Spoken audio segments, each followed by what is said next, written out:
Main media ఎవరే గాని cover చేయని ఒక బ్రేకింగ్ న్యూస్ తీసుకొచ్చాను. ఇన్ని రోజులు Donald Trump Nobel peace praise కోసం చేయని పని లేదు. ఈ అవార్డు కోసం ఇండియా పైన టారిఫ్ వేయడానికి సైతం సిద్ధమయ్యాడు. ఇండియాతో వ్యాపార యుద్ధానికే దిగాడు. వెస్టర్న్ మీడియా ప్రచురించిన న్యూస్ ఏంటి అంటే డొనాల్డ్ ట్రంప్ కు నోబెల్ పీస్ ప్రైజ్ వచ్చే ఛాన్సెస్ చాలా అంటే చాలా తక్కువగా ఉన్నాయంట. ఆల్మోస్ట్ రాదు అనే కథనాలు అమెరికన్ పత్రికలు ప్రచురించడం జరిగింది. కావాలంటే ఈ ఆర్టికల్స్ ను ఒకసారి చూడండి. నోబెల్ పీస్ ప్రైజ్ కు 200 నుండి 300 మందిలో ఒక్కరిని మాత్రమే సెలెక్ట్ చేస్తారు. వచ్చే అక్టోబర్ 10 రోజు ఈ నోబెల్ శాంతి పురస్కారంలో గెలిచిన ఆ ఒక్కరి పేరును అనౌన్స్ చేయనున్నారు. ఈ అవార్డు గెలిస్తే డొనాల్డ్ ట్రంప్ కు $1 మిలియన్ రివార్డు కూడా ఇస్తారు. ప్రపంచంలో అత్యున్నతమైన అవార్డు ఇది. అయితే డొనాల్డ్ ట్రంప్ కు శాంతి పురస్కారం 100% రాదు అని నార్వేగియన్ ఎక్స్పర్ట్స్ చెప్తున్నారు. డొనాల్డ్ ట్రంప్ ను పబ్లిక్ గా ఈ అవార్డు ఇచ్చే జడ్జెసే క్రిటిసైజ్ చేశారు. ఈ అవార్డు రాదు అన్న కోపం పైత్యంతో ఈ వ్యక్తి ఇండియా పైన వర్బల్ యుద్ధానికి దిగాడు. ట్రంప్ కు అవార్డు రాకుండా చేయడంలో ముఖ్య పాత్ర భారత్ పోషించింది.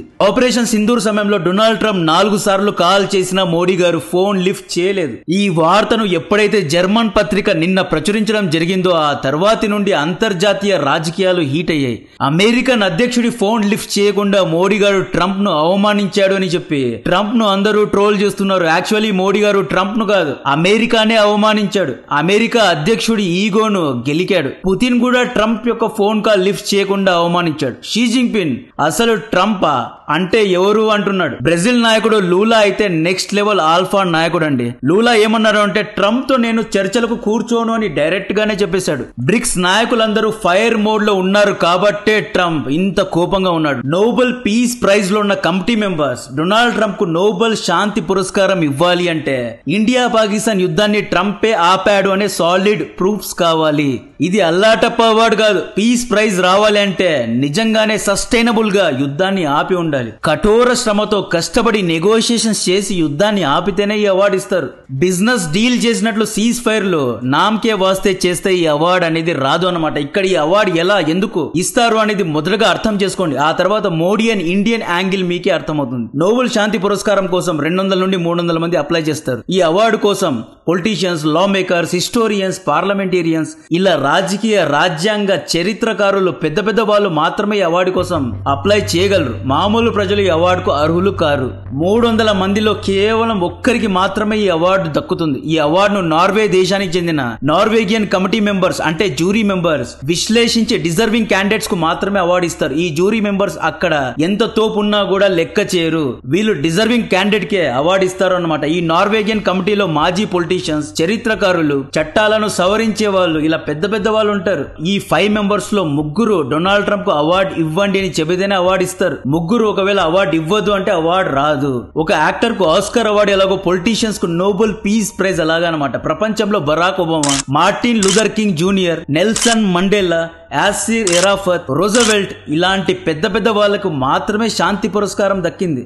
రోజ్వెల్ట్ 1906 లో రష్యా జపాన్ మధ్య ఉన్న యుద్ధాన్ని ఆపాడు కాబట్టి అవార్డు ఇచ్చారు. Nelson Mandela south Africa civil war ను ఆపాడు కాబట్టి అవార్డు ఇచ్చారు. మార్టిన్ లూథర్ కింగ్ జూనియర్ 1964 లో అమెరికాలో బ్లాక్స్ అండ్ వైట్స్ కు మధ్య సివిల్ వార్ ను ఆపాడు కాబట్టి అవార్డు ఇచ్చారు. బరాక్ ఒబామా న్యూక్లియర్ వెపన్స్ ను ఎవ్వరూ తయారు చేయొద్దు అని డీన్యూక్లియరైజేషన్ కోసం కష్టపడ్డాడు కాబట్టి అవార్డు ఇచ్చారు. ఇక్కడ బరాక్ ఒబామా అవార్డు కూడా కొంచెం కాంట్రవర్సీనే. యాసిర్ ఎరాఫత్ ఏం చేశారు అంటే ఇజ్రాయెల్ పాలస్తాన్ మధ్య అప్పట్లో 1980s లో యుద్ధాన్ని ఆపాడు. ఆస్లో అకార్డ్స్ అన్నట్లు ఒక శాంతి ఒప్పందం చేశారు కాబట్టి యాసిర్ అరాఫత్ కు నోబెల్ శాంతి పురస్కారం దక్కింది. నెక్స్ట్ డొనాల్డ్ ట్రంప్ దగ్గరకు వస్తే ట్రంప్ కు అవార్డు ఇవ్వాలి అంటే ఈ వ్యక్తి ఏదైనా పెద్ద యుద్ధాన్ని ఆపి ఉండాలి. ఆర్మేనియా, అజర్బైజాన్, కంబోడియా, థైలాండ్ ఇలాంటి బచ్చా యుద్ధాలు ఆపితే అవార్డులు రావు. కాలేజ్ కుర్రాల మధ్య గొడవలను ఆపినట్లు థైలాండ్, కంబోడియా యుద్ధాన్ని ఆపితే నోబెల్ శాంతి పురస్కారం రాదు. కట్ చేస్తే భారత్ దగ్గరకు వద్దాం. మే 7న ఇండియన్ ఎయిర్ ఫోర్స్ పాకిస్తాన్ లో ఉన్న ఉగ్రవాద కుంపలను దయా దాక్షిణ్యం లేకుండా లేపి అవతల వేసింది. దీంతో డొనాల్డ్ ట్రంప్ లోని Martin Luther King junior, Nelson Mandela మేల్కొన్నాడు. అయ్యగారు ఒక ప్లాన్ తో ముందుకొచ్చారు. ఒకవేళ నేను ఇండియా పాకిస్తాన్ యుద్ధాన్ని ఆపితే నోబెల్ పీస్ ప్రైజ్ కొట్టేయచ్చు అనే బల్బ్ లో వెలిగింది. ఇప్పటి నుండి మీకు గేమ్ మొత్తం అర్థమవుతుంది. సో డొనాల్డ్ ట్రంప్ పాకిస్తాన్ ను యుద్ధాన్ని ఆపేయండి అని ఎలాగో ఒప్పించాడు. షేబాజ్ షరీఫ్ చిప్పలో $1 బిలియన్ పడేశాడు. కుక్క బిస్కెట్ కు ఆశపడి షేబాజ్ షరీఫ్ యుద్ధాన్ని ఆపేస్తా సార్ అన్నట్లు ఒప్పుకున్నాడు. మీరు ఏది చెబితే అది బాంచన్ అన్నట్లు ఒప్పుకున్నాడు. మోడీ గారికి 4 సార్లు కాల్ చేసినా మోడీ గారు ఫోన్ లిఫ్ట్ చేయలేదు. మే 10 ఉదయం ఇండియన్ ఎయిర్ ఫోర్స్ పాకిస్తాన్ యొక్క మిలిటరీ బేసెస్ ను రన్వేస్ ను లేపేసిన తర్వాత పాకిస్తాన్ డీజీఎంఓ యుద్ధాన్ని ఆపు అనే ప్రపోజల్ పెట్టిన తర్వాత ఇండియన్ ఆర్మీ యుద్ధాన్ని ఆపేసింది. ఆ తర్వాత వెంటనే డొనాల్డ్ ట్రంప్ కీబోర్డ్ వారియర్ లాగా ఐ డిడ్ సీజ్ ఫైర్, నేను యుద్ధాన్ని ఆపాను అన్నట్లు ప్రకటించేశాడు. వెంటనే నార్వేగియన్ జ్యూరీకు కాల్ చేసి నేను ఇండియా పాకిస్తాన్ యుద్ధాన్ని ఆపేశాను, ఆ నోబెల్ శాంతి పురస్కారాన్ని నాకివ్వండి అన్నట్లు వాళ్ళపైన ఒత్తిడి పెట్టాడు. డొనాల్డ్ ట్రంప్ యొక్క చెంచాలందరూ రంగంలో దిగి Donald Trump stopped 5 wars 6 wars, Donald Trump is deserving candidate అన్నట్లు పిఆర్ ను మొదలు పెట్టారు. భారతీయులు అపోజిషన్ లీడర్స్ సామాన్య ప్రజలు ఏమన్నారు అంటే డొనాల్డ్ ట్రంప్ ఎవడయా యుద్ధాన్ని ఆపడానికి అన్నట్లు ప్రభుత్వ నాయకుల్ని నిలదీశారు. దీంతో ప్రభుత్వం రంగంలో దిగి ట్రంప్ చెప్పుతోందంతా అబద్ధమే, ట్రంప్ యుద్ధాన్ని ఆపలేదు అన్నట్లు స్టేట్మెంట్ ఇవ్వడం జరిగింది. ఈ పాయింట్ నార్వేగియన్ జ్యూరీ నోట్ డౌన్ చేసుకున్నారు. ట్రంప్ టీం ఏమంటోంది, మా నాయకుడే యుద్ధాన్ని ఆపాడు అంటోంది. ట్రంపే యుద్ధాన్ని ఆపాడు అని ఇండియా అక్నాలెడ్జ్ చేయడం లేదు. అలాగైతే రేపు టామ్, డిక్ అండ్ హ్యారీ ఎవరో వచ్చి నేను యుద్ధాన్ని ఆపాను నాకు అవార్డు ఇవ్వండి అని అడుగుతాడు. సో నార్వేగియన్ జ్యూరీకి ఏం కావాలి, ఇండియా ఒప్పుకోవాలి ఎస్ డొనాల్డ్ ట్రంప్ కష్టపడ్డాడు, మా ఇద్దరి మధ్య సీజ్ ఫైర్ చేశాడు,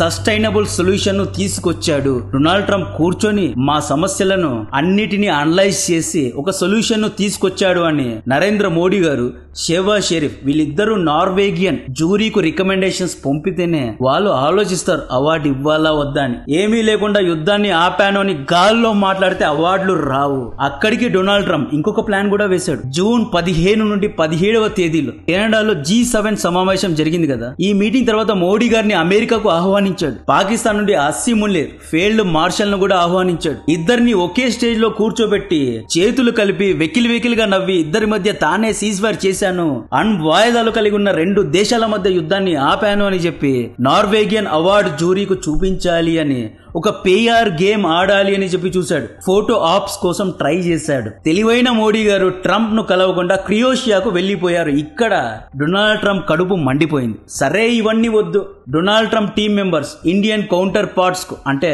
మన ఇండియన్ డిప్లొమాట్స్ కి ఏమని అడిగారు, అట్లీస్ట్ మీరు డొనాల్డ్ ట్రంపే యుద్ధాన్ని ఆపాడు అన్నట్లు నోబెల్ పీస్ ప్రైజ్ కోసం రికమెండ్ అయినా చేయండి అంటే దీనికి కూడా ఇండియా ఒప్పుకోలేదు. డొనాల్డ్ ట్రంప్ కు నోబెల్ పీస్ ప్రైజ్ రావాలి అంటే ఇండియా, పాకిస్తాన్ ఇలాంటి అణ్వాయుధాలు ఉన్న దేశాల మధ్య యుద్ధాన్ని ఆపితేనే వస్తుంది. ట్రంప్ ఇజ్రాయెల్, ఇరాన్ మధ్య యుద్ధాన్ని ఆపాడు కదా, ఈ యుద్ధంని ఒక క్రైటీరియా లాగా తీసుకుని ఎందుకు అవార్డు ఇవ్వరు అంటే ఇజ్రాయెల్ అసలు యుద్ధాన్ని ఎక్కడ ఆపింది? మొన్న కూడా హమాస్ పైన దాడి చేసింది, నిన్నటి వరకు గాజా పైన దాడి చేసింది. బెంజమిన్ నేతన్యాహు మైండ్ తిరిగితే రేపు ఇరాన్ పైన కూడా దాడి చేయగలడు. బెంజమిన్ నేతన్యాహు ఎవరి కంట్రోల్లో లేరు కాబట్టి ఇజ్రాయెల్, ఇరాన్ యుద్ధాన్ని వీళ్ళు కన్సిడర్ చేయరు. Norwegian jury sustainable and irreversible contribution ను చూస్తుంది. అంటే ట్రంప్ యుద్ధాన్ని ఆపితే పర్మనెంట్ గా యుద్ధమే ఆగిపోవాలి. ఇలాంటి డీల్స్ చేస్తే ఒప్పుకోరు. థైలాండ్, కంబోడియా మధ్య యుద్ధాన్ని ట్రంప్ ఆపలేదు. ఆసియాన్ దేశాలు కలగజేసుకొని, చైనా కలగజేసుకొని, యుఎన్ అందరూ రంగంలో దిగి యుద్ధాన్ని ఆపారు. లాస్ట్ లో ఈ వ్యక్తి వచ్చి ఫోటో ఆప్స్ చేశాడు అంతే. ఆర్మేనియా, అజర్బైజాన్ మధ్య సీజ్ ఫైర్ ను యాక్చువల్లీ రష్యా అండ్ టర్కీ దేశాలు చేయించాయి. డొనాల్డ్ ట్రంప్ లాస్ట్ లో వచ్చి ఫోటో దిగాడే తప్ప అక్కడ డొనాల్డ్ ట్రంప్ ఎటువంటి నెగోషియేషన్స్ చేయలేదు, ఎటువంటి డీల్స్ చేయలేదు. ఊరికి వచ్చి క్రెడిట్ ను దొబ్బేశాడు. ఈ చిన్న యుద్ధాలను పక్కన పెడితే మీరు ట్రంప్ మాట్లాడే మాటలు ఒకసారి గమనించండి. I stopped 1000 years of conflict between India and Pakistan. I stopped war between 2 nuclear powers అని ఇప్పటికీ 40 సార్లు చెప్పాడు. డొనాల్డ్ ట్రంప్ పద్యాక న్యూక్లియర్ వార్ ను ఆపాను అని ఎందుకు చెప్తున్నాడు అంటే న్యూక్లియర్ వార్ అనేది ఒక బోల్డ్ స్టేట్మెంట్. న్యూక్లియర్ వార్ ను ఆపాడు అంటే ఈయన ఇంకా అల్టిమేట్ అనమాట. అంటే Martin Luther King junior, Nelson Mandela కంటే ఈయన నెక్స్ట్ లెవెల్ అయిపోతాడు. కాబట్టే ప్రతిసారి ఈయన బోల్డ్ చేస్తూ న్యూక్లియర్ అని వాడుతున్నాడు. అయితే ఇజ్రాయెల్, పాకిస్తాన్, కంబోడియా, థైలాండ్ వంటి దేశాలు ఆల్రెడీ నార్వేగియన్ జ్యూరీకు డొనాల్డ్ ట్రంప్ కు అవార్డు ఏదో ఇచ్చేయండి అని రికమెండ్ చేశారు, కానీ ఇండియా ఇప్పటి వరకు రికమెండ్ చేయలేదు. డొనాల్డ్ ట్రంప్ బాధ కూడా ఇదే. ఈ బాధతోనే డొనాల్డ్ ట్రంప్ ఇండియా పైన 50% టారిఫ్ వేశాడు. మోడీ గారు ట్రంప్ కాల్ లిఫ్ట్ చేయలేదు. G7 మీటింగ్ తర్వాత పర్సనల్లీ కలవలేదు. ట్రంప్ పీస్ అవార్డు కోసం మనం నామినేట్ చేయలేదు, రికమెండేషన్స్ చేయలేదు. ట్రంపే యుద్ధాన్ని ఆపాడు అని ఇప్పటి వరకు ఇండియన్ పార్లమెంట్ లో ఒక డిప్లొమాట్ కూడా, ఈవెన్ ఒక అంబాసిడర్ కూడా ఇప్పటి వరకు ఒప్పుకోలేదు. ఈ కోపంతోనే మన పైన విషాన్ని కక్కుతున్నాడు, టారిఫ్లు వేశాడు, ఈవెన్ H1B వీసాను కూడా క్యాన్సిల్ చేస్తాను అన్నట్లు బెదిరింపులకు దిగాడు. నార్వేగియన్ జ్యూరీలో 5 మంది బెంచ్ ఉంటారు. ఇందులో 3 ఓటు వేస్తేనే ట్రంప్ కు అవార్డు ఇస్తారు. అయితే ఇక్కడ ట్విస్ట్ ఏంటి అంటే 5 మంది జ్యూరీలో 3 ఆల్రెడీ ట్రంప్ ను పబ్లిక్ గా క్రిటిసైజ్ చేశారు. నార్వేగియన్ చైర్ పర్సన్ అయిన ఫ్రైడ్నెస్ ఏమనింది అంటే Donald Trump freedom of expression నే తొక్కేశాడు అన్నట్లు క్రిటిసైజ్ చేసింది. గ్రై లార్సన్ అనబడే former foreign ministry and jury member ఏమనింది అంటే Donald Trump make America great again కాదు, make human rights great again అనే ఒక నినాదంతో అజెండాతో ముందుకు వెళ్ళాలి అన్నట్లు పబ్లిక్ గానే క్రిటిసైజ్ చేయడం జరిగింది. ఈ విధంగా జ్యూరీ మెంబర్సే ట్రంప్ కు అగేన్స్ట్ గా ఉన్నారు కాబట్టి ట్రంప్ కు శాంతి పురస్కారం వచ్చే అవకాశాలే లేవు. ఈ కోపంతోనే డొనాల్డ్ ట్రంప్ నిన్నేమన్నాడు, ఇండియా 7 ఫైటర్ జెట్స్ ను కోల్పోయింది, $150 మిలియన్ యుద్ధం కారణంగా కోల్పోయింది అన్నట్లు ఇండియా గురించి చాలా బ్యాడ్ గా చెప్పాడు.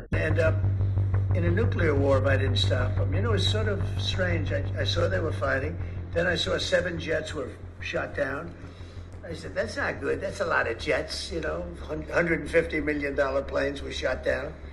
A lot of them. 7, maybe more than that. They didn't even report the real number. And I'm talking to a very terrific man, Modi of India. Iraq యుద్ధంలో అమెరికా ఎన్ని యుద్ధ విమానాలు కోల్పోయింది, ఆఫ్ఘనిస్తాన్ లో అమెరికా $5 ట్రిలియన్ ఎలా నష్టపోయింది, ఇవన్నీ మనం ఎప్పుడైనా అడిగామా? యుద్ధం అన్న తర్వాత లాసెస్ ఉండవా? దీన్ని భూతద్దంతో చూపించాలి, అది కూడా రాంగ్ ఫిగర్ చెప్తున్నాడు. ఫస్ట్ 5 ఫైటర్ జెట్స్ అన్నాడు, నిన్నటి వరకు 6 అన్నాడు, ఈ రోజు 7 అంటున్నాడు. సో ఈ విధంగా డొనాల్డ్ ట్రంప్ టోటలీ క్రేజీ అయిపోయాడు, ఇండియాను టార్గెట్ చేయడం మొదలు పెట్టాడు. ఫైనలీ వెస్టర్న్ పత్రికలు డొనాల్డ్ ట్రంప్ కు నోబెల్ శాంతి పురస్కారం రాదు అనేది కన్ఫర్మ్ చేశారు. ఈవెన్ నార్వేగియన్ జ్యూరీ కూడా ఇదే చెబుతోంది. సో దీని గురించి మరిన్ని డీటెయిల్స్ ఇస్తూనే ఉంటా. కంటెంట్ నచ్చితే వీడియోను లైక్ చేయండి, ఛానల్ సబ్స్క్రైబ్ చేసి అందరికీ షేర్ చేయండి. జై హింద్.